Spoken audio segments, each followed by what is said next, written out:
हाँ जी, class third. देखो black board पे सर्व नाम, क्या नाम है पाठ का? सर्व नाम। सर्व मतलब होता है सबका, सर्व यानी सबका, ठीक है। सब मतलब जितने भी है, संज्ञा में जो जितने भी थे ना, सब चारों ओर हमारे चारों ओर आसपास जितने भी व्यक्ति, वस्तु, स्थान, प्राणी जितने भी थे, तो उन सब का अब सबके नाम के बदले आएंगे जितने भी, ठीक है। सबका नाम, सर्वनाम का मतलब है सबका नाम। यानी हमने देखे संज्ञा शब्द में जितने भी नाम थे, तो उनके बदले जिनका प्रयोग हो वो सर्वनाम होते हैं। संज्ञा के बदले जिनका प्रयोग हो वो सर्वनाम कहलाते हैं। सर्वनाम क्यों प्रयोग किए जाते हैं? क्योंकि इससे भाषा सुंदर स्पष्ट बनती है। अब देखेंगे कैसे बनती है। क्योंकि हम कोई भी वाक्य लिखते हैं, ठीक है, वाक्य रचना करते हैं। वाक्य मतलब जब हम पाठ पढ़ते हैं, ठीक है, हमारी बुक में से, तो बुक में यदि पाठ ऐसे लिखा हुआ हो जैसे आपकी बुक में है, देखेंगे सभी, रामू एक सीधा सादा कुम्हार था। रामू गांव से बाहर एक झोपड़ी में रहता था। रामू मिट्टी के बर्तन बनाया करता था। रामू के पास लखी नाम का एक गधा था। रामू लखी पर मिट्टी के बर्तन लादकर बेचने के लिए ले जाया करता था। तो बच्चों देखो, आपने क्या देखा इसमें? बार बार जो रेड कलर में लिखा हुआ है ना, रामू, रामू शब्द बार बार आ रहा है। तो ये बार बार रामू शब्द क्या है? ये संज्ञा शब्द है। मैंने बताया था आपको, कोई भी व्यक्ति का नाम हमारे आसपास जिसको जिस नाम से जाने वो संज्ञा होता है। तो ये रामू नाम क्या है? संज्ञा है। और उनके जो पास गधा था, गधे का नाम क्या है? लखी है। तो लखी भी क्या है? संज्ञा है, क्योंकि नाम है ना, तो नाम होने से ये रामू भी संज्ञा है और लखी भी संज्ञा है। और संज्ञा होने के साथ साथ ये देखो, जब वाक्य में बार बार आ रहा है, इसको बार बार दोहराया जा रहा है, बार बार ये आ रहा है, तो इससे क्या हो रहा है? हमें वाक्य स्पष्ट समझ नहीं आ रहा, मतलब हम भाषा में कंफ्यूज हो रहे हैं, है ना, आश्चर्य में पड़ रहे हैं, क्योंकि ये भाषा को स्पष्ट हम नहीं समझ पा रहे हैं। और वाक्य क्या है? अटपटे लगते हैं। ऐसे वाक्य सुनने में अटपटे लगते हैं। बार बार आपका नाम लेके आपको कोई कहे, अवनी ये कर, अवनी अब ये कर, अवनी ये कर, तो बार बार नाम लेना भी क्या है? वाक्य अटपटे लगते हैं सुनने में। तो इसलिए सर्वनाम का प्रयोग किया जाता है। सर्वनाम यानी सब नामों के बदले में इस सर्वनाम का प्रयोग किया जाता है। जितने भी नाम है, संज्ञा के नाम तो संज्ञा थे, उसके बदले जो प्रयोग होंगे वो सर्वनाम होंगे। जैसे जैसे अब देखो, वापिस इसको पढ़ती हूँ मैं, कैसे चेंज होगा ये, ऐसे सुंदर ज्यादा लगेगा और भाषा भी क्या है? आकर्षित करेगी, हमको सुंदर बनाएगी, है ना। जैसे देखो, रामू एक सीधा सादा कुम्हार था। अब बार बार रामू ना कह के रामू की जगह क्या कह दूं मैं? वह कह सकती हूँ ना। वह गांव से बाहर एक झोपड़ी में रहता था। अब बार बार रामू का नाम लेने की जरूरत नहीं है, पता है रामू की बात हो रही है कि रामू एक गांव में रहता था, सीधा सादा कुम्हार था। तो हम रामू एक बार कह देंगे तो भी पता चलता है कि रामू के बारे में ही बात हो रही है, कि रामू एक सीधा सादा कुम्हार था। फिर हम सर्वनाम का प्रयोग करेंगे, बार बार रामू रामू रामू नहीं करेंगे, ठीक है। तो हम कहेंगे वह गांव से, वह क्या है? सर्वनाम, संज्ञा की जगह आया है, रामू के बदले आया है, तो ये सर्वनाम है। वह गांव से बाहर एक झोपड़ी में रहता था। वह मिट्टी के बर्तन बनाया करता था। उसके पास लखी नाम का एक गधा था, ठीक है। उसके, वह, ये सब रामू की जगह आ रहे हैं ना, तो ये सर्वनाम है। वह उस पर मिट्टी के बर्तन लादकर बेचने के लिए ले जाया करता। वह कौन? रामू। उस पर किस पर? लखी नाम के गधे पर। तो उस पर मिट्टी के बर्तन लादकर बेचने के लिए ले जाया करता था। यानी जो भी रामू और लखी के जगह प्रयोग किए गए हैं ना, उसके, वह, उस, तो ये क्या है बच्चों, ये सर्वनाम कहलाते हैं, जो संज्ञा के स्थान पर हम प्रयोग करते हैं। इससे क्या है, वाक्य सुंदर लगता है, ठीक है, और हमें अच्छे से समझ भी आ जाता है। इसी कारण से सर्वनाम का प्रयोग जरूरी है। और सर्वनाम के प्रयोग से क्या है, हमें बार बार उस संज्ञा शब्द को, एक ही संज्ञा शब्द को बार बार नहीं दोहराना पड़ता, बार बार रामू रामू रामू नहीं दोहराना पड़ता, ठीक है। इसलिए सर्वनाम का प्रयोग जरूरी है, ठीक है। तो देखो, व्याकरण में ऐसे शब्दों को सर्वनाम कहते हैं। कैसे शब्दों को, जो संज्ञा के बदले लिखे जाए, ठीक है, बार बार एक ही संज्ञा को ना दोहराना पड़े, उसकी जगह क्या है, वह, उस, मैं, उसका, ठीक है, ये सर्वनाम होते हैं। तो सरल शब्दों में क्या कहेंगे सर्वनाम की परिभाषा, कि जो शब्द संज्ञा के स्थान पर प्रयोग किए जाते हैं उन्हें सर्वनाम कहते हैं, ठीक है। संज्ञा के स्थान पर जो भी शब्द आएंगे वो सर्वनाम कहलाएंगे। जैसे एक वचन, एक वचन का बहुवचन भी होता है। सर्वनाम है तो सर्वनाम में भी एक वचन और बहुवचन होंगे। एक वचन मतलब जो एक संख्या का बोध कराए, यानी एक ही व्यक्ति का बोध कराए, और बहुवचन यानी एक से ज्यादा लोगों के बारे में, ज्यादा संख्या का हमें बोध कराए। कैसे, जैसे कह दूं कि मैं आपको पढ़ा रही हूं, मैं कौन हूं, सर्वनाम, और वही मेरा नाम लेके कह दे कि निर्मला मैम आपको पढ़ा रही है, तो वो क्या, नाम क्या हो जाता है, संज्ञा। मेरा नाम क्या हो जाएगा, संज्ञा। और नाम के बदले यदि मैं कहूं मैं आपको पढ़ा रही हूं, तो मैं क्या हूं, मैं शब्द क्या है, सर्वनाम। संज्ञा के बदले आया है तो मैं सर्वनाम है। मैं मतलब एक वचन, क्योंकि मैं एक हूं तो एक वचन। और यदि 4-5 टीचर आपको मिलके पढ़ाए, है ना, क्लास में 4-5 टीचर आ जाए, तो क्या कहेंगे, हम सब आपके टीचर हैं, मतलब अध्यापिका हैं, ठीक है, हम सब आपके शिक्षक हैं। हम यूज होता है, तो हम क्या हो जाएगा, बहुवचन। एक से ज्यादा जनों की बात हो गई ना। मैं मतलब अकेला, अकेला व्यक्ति होगा तो क्या होगा, एक वचन।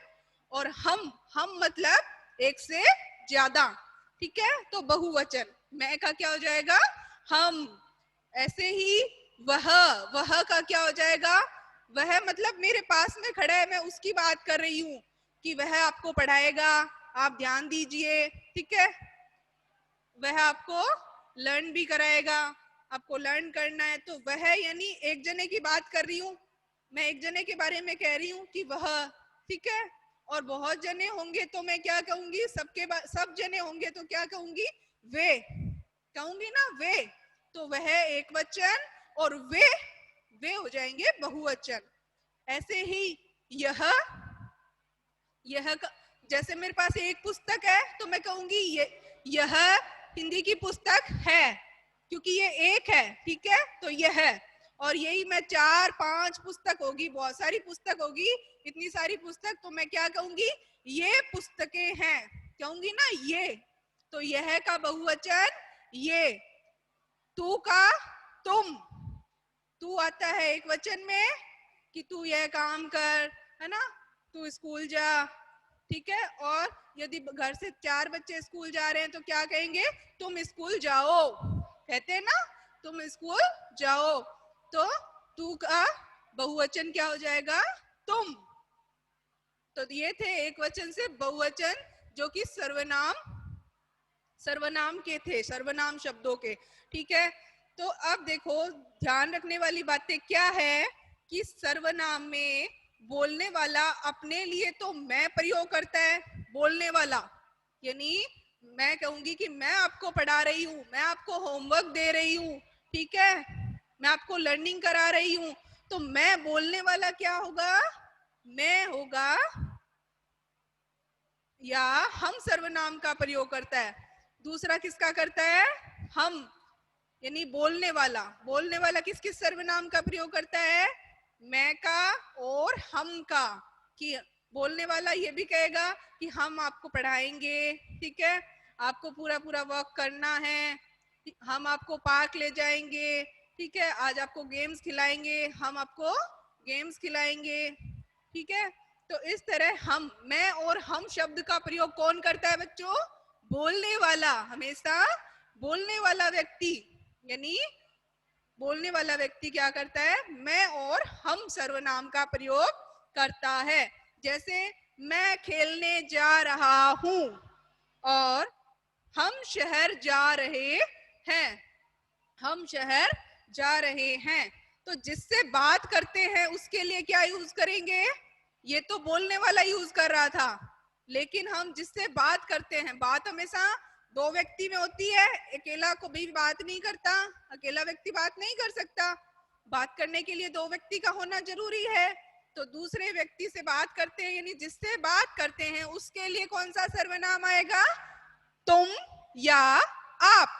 ये दो सर्वनाम हम जिससे बात करते हैं सामने वाले से, दूसरे व्यक्ति से, है ना, तो उसके लिए प्रयोग किया जाता है। जैसे तुम क्या खा रहे हो, ये बोलने वाला जिससे बात कर रहा है उसको कह रहा है, ठीक है।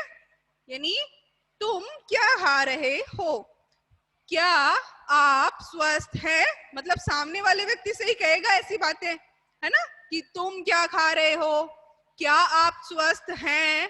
तो ये बातें जिससे हम बात करते हैं, यानी सामने वाले व्यक्ति से कहते हैं।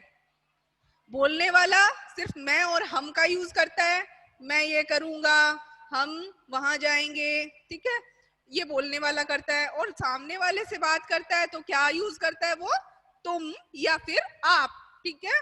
तो अपने से बड़ों के लिए हमेशा हम किसका यूज करेंगे? तुम का नहीं करेंगे ना, आपका करेंगे। तो आपका यूज हम हमेशा अपने से बड़ों के लिए करते हैं। जिसके बारे में बात की जाए, ये दो व्यक्ति तो हो गए आपस में बात करने वाले, ठीक है, एक बोलने वाला और एक सुनने वाला, ठीक है, एक बोलने वाला और एक सुनने वाला हो गया। अब तीसरा व्यक्ति जिसके बारे में बात की जाए, हम दो जने बात कर रहे हैं, ठीक है, दो जने बात करते करते हम कह रहे हैं कि कल कैरव स्कूल नहीं आया था, ठीक है। बात मैं रुद्राक्ष से कर रही हूँ कि रुद्राक्ष कल स्कूल आए थे, कैरव तो कल स्कूल नहीं आया। तो कैरव क्या हो गया? जिसके बारे में मैंने बात की, जिसके बारे में, जिस तीसरे के बारे में मैंने बात की, जिसके बारे में बात की, उसके लिए कौन सा सर्वनाम यूज करेंगे? वह और वे, वह तथा वे, इन दोनों में से हम जिसके बारे में बात कर रहे हैं कि वह बच्चा कल स्कूल नहीं आया था। कह रहा हूं तो क्या है, नाम तो क्या हो जाता है? संज्ञा हो जाती है नाम के स्थान पर, कि वह कल स्कूल नहीं आया था, वे भी कल आएंगे, है ना।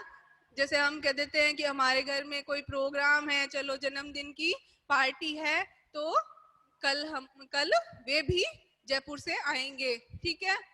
तो नाम ना लेकर के वे यूज किया, मतलब किसके लिए? हमने तीसरे व्यक्ति के लिए, यानी जो हमारे पास में नहीं है, या हम दो जने बात कर रहे हैं और जिस तीसरे की हम बात, जिसके बारे में बात की जाए, जिसके बारे में बात की जाए, उसके लिए हम वह तथा वे सर्वनाम प्रयोग करते हैं, ठीक है। कुछ प्रमुख सर्वनाम आप देखोगे बुक में, तू, तुम, आप, वह, तूने, तुमने, उन्होंने, मुझे, किसने, जिसने, जिसे, किसे, उनका, किसका, जिसका, है ना, आपसे, हमें, आपने, जिस, यह। तो ये क्या है?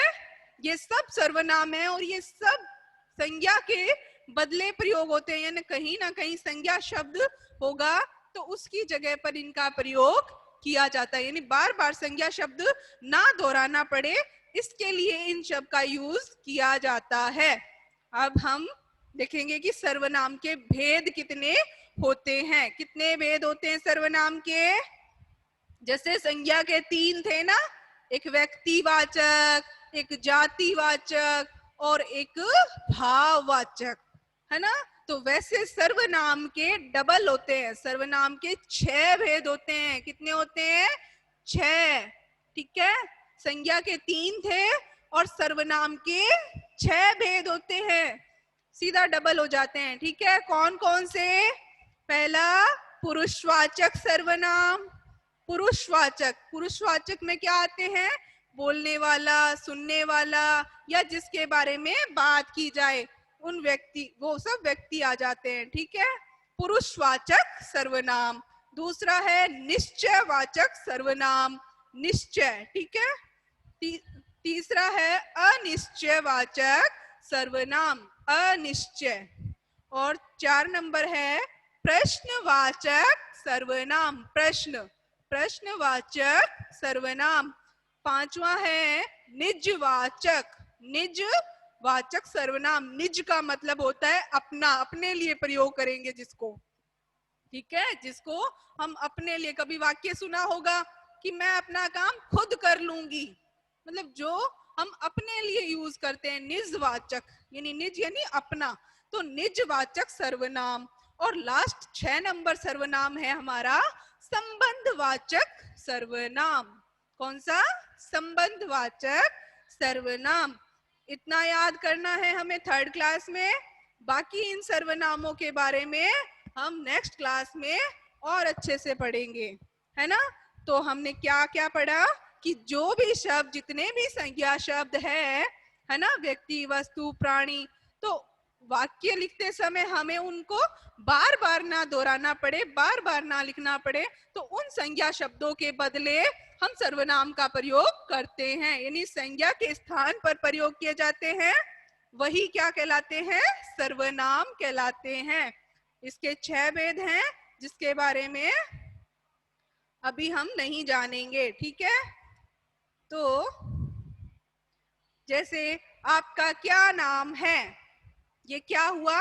मैंने आपसे प्रश्न किया है, आपका क्या नाम है, ये मैंने आपसे प्रश्न किया है, तो कौन सा सर्वनाम? प्रश्नवाचक सर्वनाम। कौन सा सर्वनाम? प्रश्नवाचक सर्वनाम।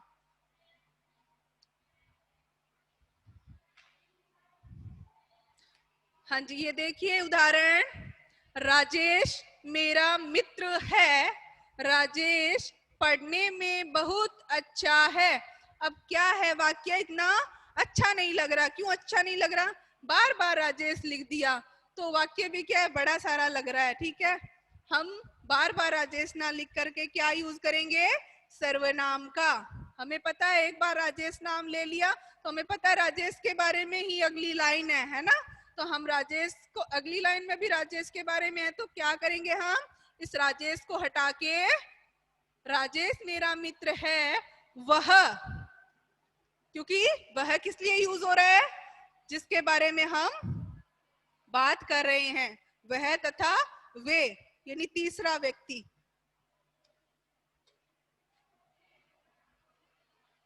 क्योंकि खुद के लिए हमेशा मैं यूज होता है ना, मैं ये काम कर लूंगी, हम ये काम कर लेंगे। लेकिन ये राजेश है, मेरा मित्र है, तो वह यूज होगा, वह पढ़ने में बहुत अच्छा है। अब वाक्य सुंदर लग रहा है। ठीक है, राघव ने राघव की साइकिल चलाई। ऐसे कोई बोलता है? बोलता है कोई राघव ने राघव की साइकिल चलाई? नहीं, हम क्या यूज करेंगे? इस जगह सर्वनाम का यूज करेंगे। कैसे? राघव ने अपनी साइकिल चलाई। मिटा दो राघव की और इसकी जगह लिखो अपनी साइकिल चलाई। राघव ने अपनी साइकिल चलाई, तो अपनी क्या आ गया? सर्वनाम। तो इस तरह सर्वनाम का वाक्य बनाते समय यूज किया जाता है। जैसे इस फूल को देखो, इस फूल को देखो, फूल बहुत सुंदर है। तो बार बार फूल की, जब एक लाइन में फूल को देखने को कहा गया है, तो बार बार फूल शब्द का यूज करना जरूरी थोड़ी है। फूल, तो इसकी जगह क्या आएगा कि इस फूल को देखो, यह बहुत सुंदर है। इस फूल को देखो, मेरे हाथ में सपोज करो फूल है, तो इस फूल को देखो, यह फूल बहुत सुंदर है। कौन सा सर्वनाम आया? यह। फूल की जगह सर्वनाम कौन सा आया? यह। तो इस तरह ये हमारे सर्वनाम आज हो गए कंप्लीट।